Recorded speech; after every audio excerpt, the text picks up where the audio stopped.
There's a moment, if you've ever driven north on Campbell and watched the city start to climb into the mountains, where Tucson just opens up. The desert gets dramatic, the homes get beautiful, and something about it makes you feel like you've arrived somewhere. That neighborhood has a name, the Catalina Foothills, and today I'm taking you inside of it. The Foothills sits on the north side of Tucson, tucked right up against the Santa Catalina Mountains. Most locals just call it the Foothills. Roughly speaking, anything north of River, east of Oracle, and west of Savino Creek falls within this community. What that means practically is you're still very much in the city. You've got access to everything Tucson has to offer, but up here, you feel removed from it, elevated. And those views, looking out over the valley with the mountains at your back, there's nothing else in Tucson quite like it. Now let's talk about the real estate, because the Foothills has a personality of its own when it comes to homes. On one side, you've got classic Southwestern architecture, adobe, territorial style, homes sitting on a generous lot with mature trees and desert landscaping that took decades to grow. These homes have character, history, and a lot of them have been beautifully updated inside. So you get that iconic Tucson look on the outside and something fresh and modern the moment you walk through the door. On the other side, we've got contemporary luxury, clean lines, walls of glass, open floor plans that don't just face the mountains, they frame them. Now, if a single family home in the Foothills feels out of reach right now, there's something worth knowing.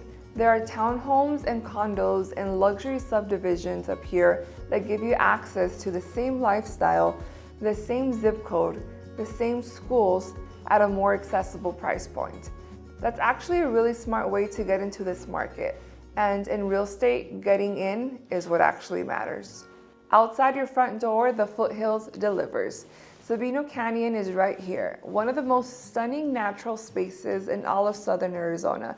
Trails for every level, a tram ride through the canyon, and depending on the season, water actually running through the rocks. It is a kind of place you take visitors once and they never forget it. For shopping and dining, La Encantada is the anchor. It's an open-air luxury mall. Apple Store, Crate and Barrel, North Italia, Firebird's wood-fired grill. The kind of place where a Tuesday errand still feels like a nice evening out. St. Philip's Plaza has a different energy. A little bit more neighborhood, a little bit more soul. Great restaurants, and every Sunday, a farmer's market that honestly feels more like a community gathering than a transaction. And the resorts, Hacienda del Sol, Westin La Paloma, Los Ventana Canyon, world-class spas, golf, and dining. When you live in the Foothills, those aren't destinations, they're just down the street. For families, the Catalina Foothills School District is one of the strongest in the state. Consistently top ranked on academics, college preparation, standardized testing. If schools are part of your decision, and they should be, this district belongs on your list. Sites like niche.com and greatschools.org will show you exactly what I mean. At a certain point, it's not about buying a house. It's about making a move that reflects where you're going. Better location, better environment, better long-term positioning. And when you start looking at homes in the Catalina Foothills, it's not just about price, it's about strategy. That's what I focus on.